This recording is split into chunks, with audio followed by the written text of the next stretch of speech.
The night journey, or the children of Israel, continues the N.J. Dawood translation of Al-Quran. Have some adjustments, have some comments, right?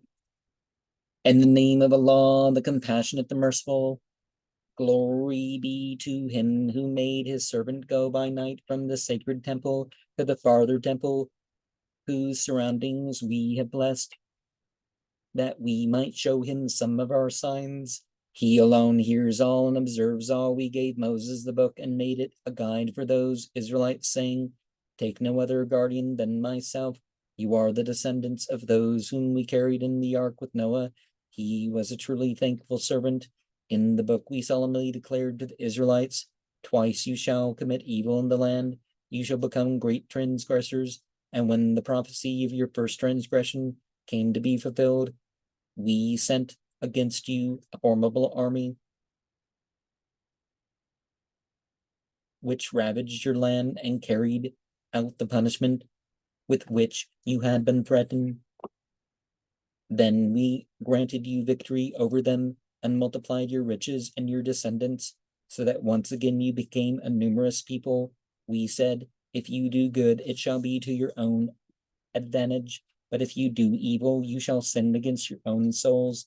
And when the prophecy of your second transgression came to be fulfilled, we sent another army to afflict you and to enter the temple as the former entered it before, utterly destroying all that they laid their hands on. And we can think of the Israelites rose and fell from power twice. And then you have the Jews, the Maccabee and the Bar Kokhba revolt. And now we're into the Zionist, well, the one rise, and then maybe another rise, right? But maybe we can think of that as the second because of the Khazar kingdom. The Khazar kingdom was a bit more secular and stuff in its approach, and eventually there was a goal to make Israel their land. And the sacred temple, Mecca to Medina. I mean, not Mecca to Medina. They went to Jerusalem. He went to Jerusalem from Mecca, but we said, your Lord may yet be merciful to you. If you again transgress, you shall again be scourged. We have made hell a prison house for the unbelievers. This Quran will guide men to that which is most upright. It promises the believers who do good works a rich reward and threatens those who deny the life to come with a grievous scourge. Yet man prays for evil as fervently as he prays for good. Truly man is ever impatient. We made the night and the day twin marvels. We enshrouded the day with darkness and gave light to the day, so that you might seek the bounty of your Lord and learn to compute the seasons and the years. We have made all things manifestly plain to you. The fate of each man we have bound about his neck. On the day of resurrection we shall confront him with the book spread wide open, saying, here is your book, read it, enough for you this day, that your own soul should call to your account, should call you to account. So yeah, everything's going to be bearing witness. Other beings, the things, yourself. He that seeks guidance shall be guided to his own advantage, but he that errs shall err at his own peril. No soul shall bear another's burden, nor do we punish a nation until we have sent forth an apostle to forewarn them. When we resolve to destroy a city, we first give warning to those of its people who live in comfort. If they persist in sin, judgment is irrevocably passed, and we destroy it utterly. How many generations have we cut down since Noah's time? Suffice it that your Lord is well aware of his servant's sins and observes them all. He that desires this fleeting life shall soon receive in it whatever we will for whomever we please, but then we have prepared hell for him, where he will burn despised and helpless. As for him that desires the life to come and strives for it, as he ought to being a true believer, his endeavors shall be rewarded well. On these and those we bestow the bounty of your Lord. None shall be denied the bounty of your Lord. See how we have exalted some above others, yet the life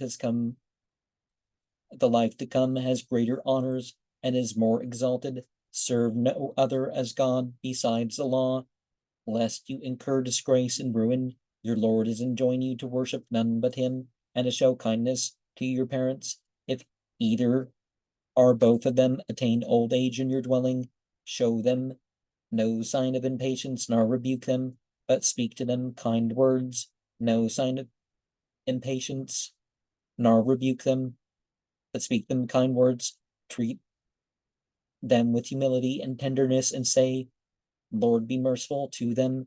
They nursed me when I was an infant. I didn't mean to repeat that, but show kindness, kind words, or maybe I didn't. I just feel like I've repeated the line twice. Now, there's no obedience to parents, according to Islam, when they're asking you to do something wrong or trying to keep you from doing what's right. And honestly, they're expected to be sort of fair towards you too. Your Lord best knows what is in your hearts. He knows if you are good. He will surely forgive those that turn to him. Give to the near of kin their due, and also to the destitute and to the traveler in need. Do not squander your substance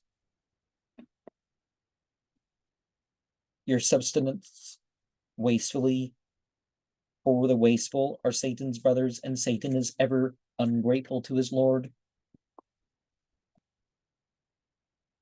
But if, while waiting for your Lord's bounty, you lack the means to assist them, then at least speak to them kindly.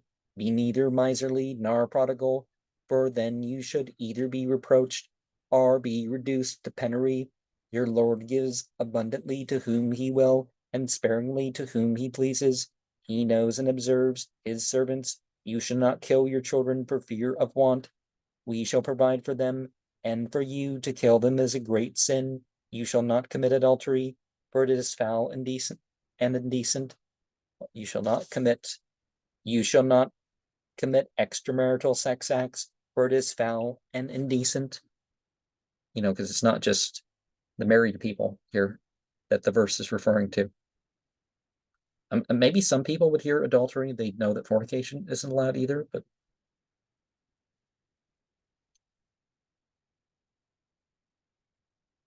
you shall not kill any person whom Allah has forbidden you to kill, except for just cause. If a person is slain unjustly, his heir shall be entitled to satisfaction, but let him not carry his vengeance too far, for his victim will in turn be assisted and avenged. Yeah, don't stop to torture people and all this stuff. Death penalty is one thing, but the other, no. Which is why prison doesn't work, because some of that's going to happen, right? Do not interfere with the property of orphans except with the best of motives. Until they reach maturity, keep your promises. You are accountable for all that you promise.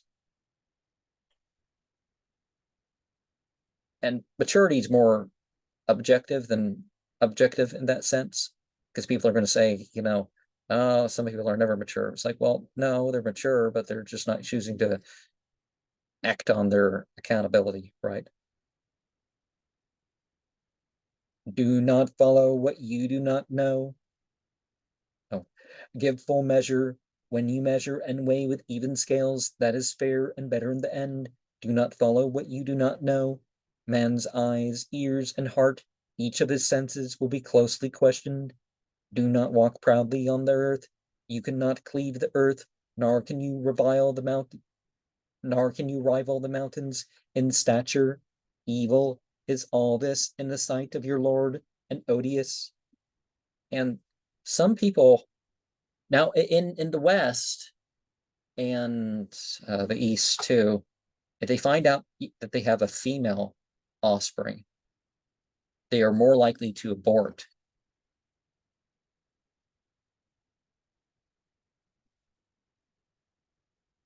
These injunctions are but a part of the wisdom your Lord has inspired you with. Serve no other deity besides Allah. Serve no other as deity besides Allah, lest you should be cast into hell, condemned and rejected. What has your Lord blessed you with sons, and himself adopted daughters from among the angels? A monstrous blasphemy is that which you utter. We have made plain our revelations in this Quran, so that the unbelievers may take warning, yet it has only added to their aversion. Say, if as they affirm, there were others taken as gods besides Allah, they would surely seek to dethrone him. Glory to him, exalted be he, high above their falsehoods. The seven heavens and earth and all who dwell in them give glory to him. All creatures celebrate his praises, yet you cannot understand their praises. Benignant is he and forgiving. One of the things that we have is there's this Islamic belief about the lowest of the heavens is that with the stars and stuff. And compared to each subsequent heaven, the other ones are the other one before it or inside it, or however you're going to phrase that, is like a ring cast into a big desert, like the Sahara or something. When you recite Al-Quran, we place between you and those who deny the life to come a hidden barrier. We have cast veils over their hearts, lest they understand it, and made them hard of hearing.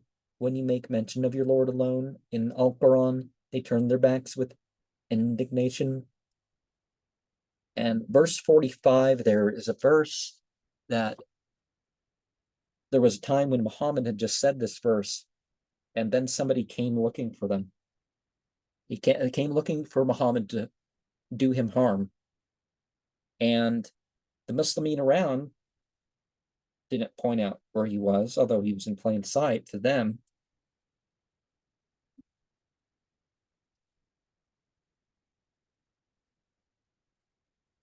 We well know what they wish to hear when they listen to you, and what they say when they converse in private. When the wrongdoers declare, the man you follow is surely bewitched. But here's the thing, it's not just that verse. That's just the verse that the account is related to. Behold what epithets they bestow upon you. They have surely gone astray and cannot find the right path. What they say, when we are turned to bones and dust, shall we be restored in a new creation? Say, whether you turn to stone or iron or any other substance you may think unlikely to be given life, they will ask, who will restore us? Say, he that created you at first. They will shake their heads at you and ask, when will this be? It may be near at hand. On that day he will summon you all, and you shall answer him with praises. You shall think that you have stayed away, but for a little while. Tell my servants to be courteous in their speech. Satan would sow discord among them.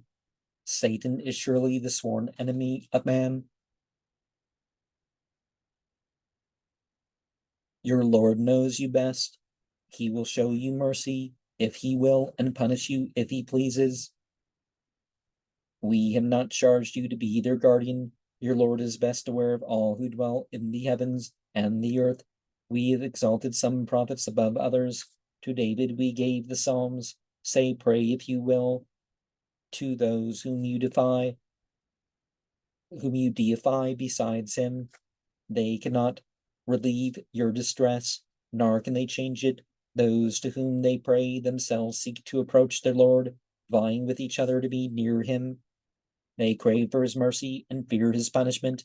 For your Lord's punishment is to be feared indeed. There is no nation but we shall destroy or sternly punish before the day of resurrection. That is decreed in the eternal book. Nothing hinders us from giving signs except that the ancients disbelieved them. To Thamud we gave the she-camel as a visible sign, yet they laid violent hands upon her. We gave signs only by way of warning. We have told you that your Lord encompasses mankind. We have made the vision which he showed you, as well as the tree cursed in Al-Quran, but a test for man's faith. We seek to put fear in their hearts, but their wickedness increases. Now, elsewhere we hear the tree of Saqum, the stifling, and it's worse than just stifling, right? But it's ultimate stifling, so, well, maybe that's not the right word, but you know what I mean. When we said to the light beings, prostrate yourselves before Adam, they all prostrated themselves except Satan, who replied, shall I bow to him whom you have made of clay? Do you see this being whom you have exalted above me? If you give me respite till the day of resurrection, I will exterminate all but a few of his descendants. But see, the light beings were told, but Satan wasn't of the light beings, he was of the fire beings, and Be gone, said he, hell is your reward, and the reward of those that follow you, an ample reward shall it be. Rouse with your voice whomever you are able, muster against them all your forces, be patient. Be their partner in their riches and in their offspring. Promise them what you will. Satan promises them only to deceive them. But over my true servants you shall have no power. Your Lord will be their all-sufficient guardian.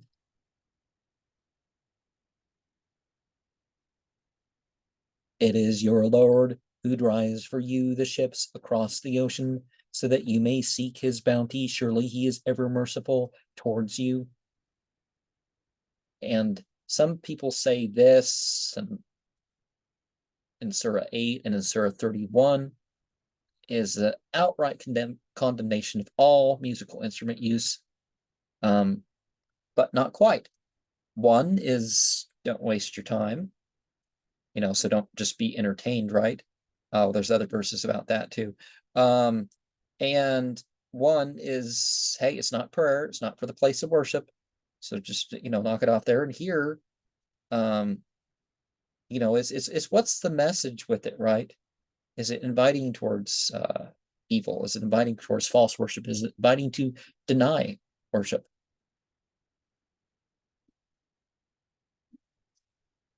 It is your Lord who drives for you the ships across the ocean, so that you may seek his bounty. Surely he is ever merciful towards you.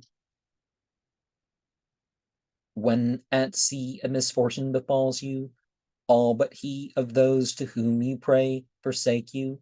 Yet when he brings you safe to dry land, you turn your backs upon him. Truly man is ever thankless. Are you confident he will not cause the earth to cave in beneath you, or let loose a deadly sandstorm upon you? Then you shall find none to protect you. Are you confident that when again you put to sea, he will not smite you with a violent tempest and drown you for your thanklessness? Then you shall find none to help you. We have bestowed blessings on Adam's children and guided them by land and sea. We have provided them with good things and exalted them above many of our creatures. The day will surely come when we shall summon every nation with its apostle. Those who are given their books in their right hands will read their recorded doings and shall not in the least be wronged. But those who have been blind in this life shall be blind in the life to come and go farther astray. They sought to entice you from our revelations. They nearly did, hoping that you might invent some other scripture in our name and thus become their trusted friend. Indeed, had we not strengthened your faith, you might have made some compromise with them and thus incurred a double punishment in this life and in the next. Then you should have found none to help you against us. They sought to provoke you, they nearly did, and thus drive you out of the land. And now it's become more the thing than ever, even the people making fun of religion. It's not necessarily that they're doing this in blasphemy in order to provoke the religious people do something, so they can only say, see, religion does this. And it's like, well, no, it's a human thing. Although outside of Islam, it's pretty standard for blasphemy laws and stuff to actually exist. And they succeeded, they would have scarcely survived your departure. Such was our way with the apostles whom we sent before you. You shall find no change in our way. Recite your prayers at sunset, at nightfall, and at the dawn. The dawn prayer has its witnesses. Pray during the night as well, an additional duty for the fulfillment of which your Lord may exalt you to an honorable station.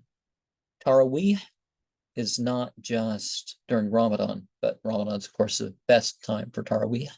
Tahajjud, the prayer after you've rested or slept before dawn as a voluntary prayer, is great, but it's not, it's not required. Let's remember that part. And Qiyam, if you don't go to sleep, you can just call everything Qiyam, or you can call Qiyam al-Layl, rising in the night, whatever. Say, Lord, grant me a goodly entrance and a goodly exit, and sustain me with your power. Say, truth has come, and falsehood has been overthrown. Falsehood was bound to be discomfited. That which we have revealed in this Quran is a balm and a blessing to true believers, though it adds nothing but ruin to the evildoers. And we see these two verses and another verse, great for travel, great for exorcism of a place, although it would be better to say Surah 2. There's more tradition about that one. I mean, at least there's the folk tradition about that. Or, if we're going to have a regular place of worship, it might be best to make a point of going through the entire scripture in that location. When we bestow favors on man, he turns his back and holds aloof. But when evil befalls him, he grows despondent. Say each man behaves after his own fashion, but your Lord best knows who is best guided. They put questions to you about the Spirit. Say the Spirit is at my Lord's command. Little indeed is the knowledge vouchsafed to you. If we please, we could take away that which we have revealed to you. Then you should find none to plead with us on your behalf. And the Spirit, the Ruch, as it's called in Aramaic and Hebrew and stuff, the Ruh in Arabic, yeah, some stuff said about it, but compared to what it actually is. But your Lord has shown you mercy. His goodness to you has been great indeed. Just like so many of these cults that sort of blather on about almost, they say a little bit and then they just ramble on and not really tell you anything about it more than just, a couple pages or whatever. People talk about spirit in the same way. The Lord, he has shown you mercy. His goodness is to you is great indeed. Say, if men and jinn combine to write the like of this Quran, they would surely fail to compose the like, though they helped one another as best they could. We have set forth for men in this Quran all manner of arguments, yet most of them persist in unbelief. They say, we will not believe in you until you make a spring gush from the earth before our very eyes, or cause rivers to flow in a grove of palms and vines, until you cause the sky to fall upon us in pieces, as you have threatened to do, or bring down Allah and the angels, the light beings, in our midst, until you build a house of gold or ascend to heaven. Nor will we believe in your ascent till you have sent down for us a book which we can read. Now, if they write it down, they can read the Quran. But these heavenly signs, the manifestation of a book out of like nothing or something, the spiritual ascent or descent, the sight of God, God's self, the light beings, how would they even witness this stuff in the first place if their belief is to the point where they don't, and then it's going to be, too late, right? They're not going to have a chance to make any decision with that. Say, glory to my Lord, surely I am no more than an apostle made of flesh and blood. Nothing prevents men from having faith when guidance is revealed to them but the excuse. Can it be that Allah has sent a human being as an apostle? Had the earth been safe enough for angels to walk on, we would have sent down to them an angel from heaven as an apostle. Say, sufficient is Allah as a judge between us. He knows and closely observes his servants. Those whom Allah guides are rightly guided, but those whom he confounds shall find no friend besides him. We shall gather them all on the day of resurrection, prostrate upon their faces, blind, dumb, and deaf. Hell shall be their home. Wherever its flames die down, we shall rekindle them into the greater fire. Thus shall they be rewarded because they disbelieved our revelations and said, when we are turned to bones and dust, shall we be restored in a new creation? Do they not see that Allah, who has created the heavens and the earth, has power to create their like? Their term he preordained beyond all doubt, yet the wrongdoers persist to unbelief. Say, had you possessed the treasures of my Lord's mercy, you would have covetously hoarded them. How niggardly is man? Now, we typically would just say, how stingy is human? We're using the gender neutrals, a word that doesn't sound like something else that means the same. To Moses we gave 9 clear signs, asked the Israelites how he first appeared among them. Because that 10th sign in the Bible is not exact, but it would be close, right? The death of the firstborn will be more of them because the habit was to give in times of lack double portions to the eldest because they want to make sure the eldest survived.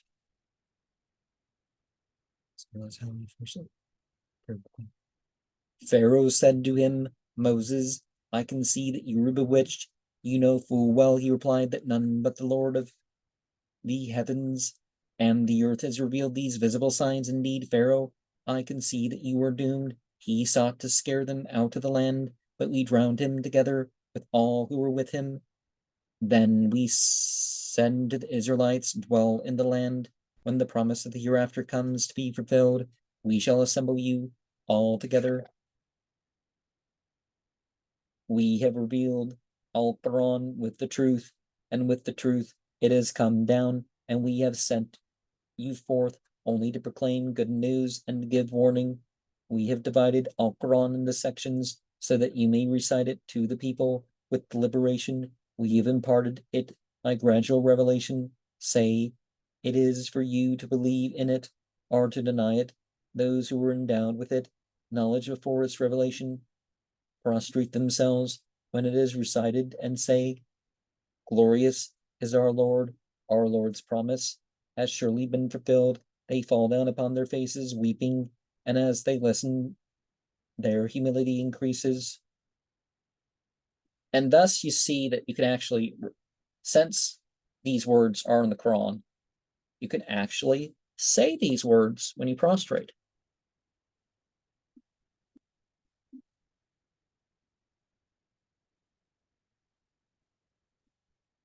Rabbinan kana waru Rabbina lam qawla. Say, you may call on Allah, or you may call on the Merciful, by whatever name you call on him. His are the most gracious names.